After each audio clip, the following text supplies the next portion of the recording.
Hello, this is Richard Ruchman with another audiobook review. The audiobook I'm reviewing today is The Crossing, the latest book by Michael Connelly. It is the 20th book in the Harry Bosch series, although his half-brother Mickey Haller plays a very important role in the novel.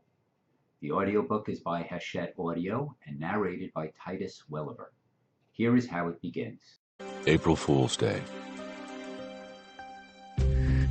Ellis and Long were 4 car lengths behind the motorcycle on Ventura Boulevard.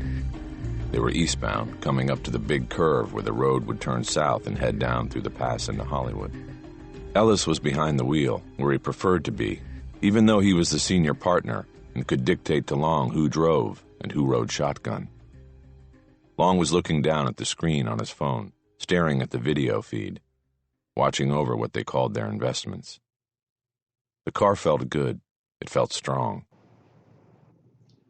Note that it is 2 unknown characters that open the story. Their significance will become clear as the story progresses. The Crossing finds Harry Bosch at a new stage in his life.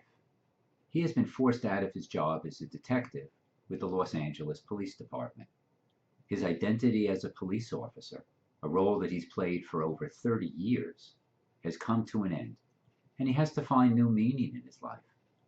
Bosch has tried to fill that gap by bringing an old motorcycle to life, but clearly he's unsatisfied. Respite comes from his half-brother, Mickey Haller, a trial lawyer. Haller has had his own series of books by Connelly, starting with The Lincoln Lawyer, successfully made into a movie starring Matthew McConaughey. Haller tries to entice Bosch to investigate a case in which Haller's client, Quan Foster, has been charged with the murder of Lexi Parks, a city official married to a police officer. Bosch initially turned down the offer to be an investigator for his half-brother Haller, and therein lies the essential tension of the novel. Bosch is an idealist, a searcher for truth and justice, whose motto, "Everyone counts or nobody counts," is the governing principle of his life. He believes that his role is to balance the scales of justice, to bring guilty parties to account for their crimes, regardless of their wealth or status in society. Haller, in contrast, is a cynic. His goal is to search every nook and cranny of the court system in order to prevent his clients from being found guilty. He once described his methods as trying to topple one of the spinning plates that the prosecution has up in the air as the foundation of its case. Once one of the spinning plates comes down, the rest of them would follow. Note that in this analogy, the question of innocence or guilt never comes up.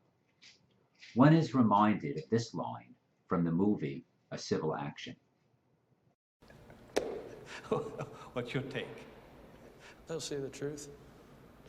The truth? Oh. I thought we were talking about a court of law. Come on, you've been around long enough to know that a courtroom isn't a place to look for the truth. I mean, you're lucky to find anything here that in any way resembles the truth.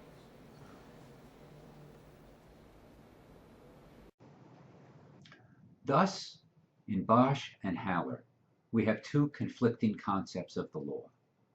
The law officer who sees the world as black or white, guilty or innocent, and the trial lawyer who deals in shades of gray. These 2 visions come together in The Crossing.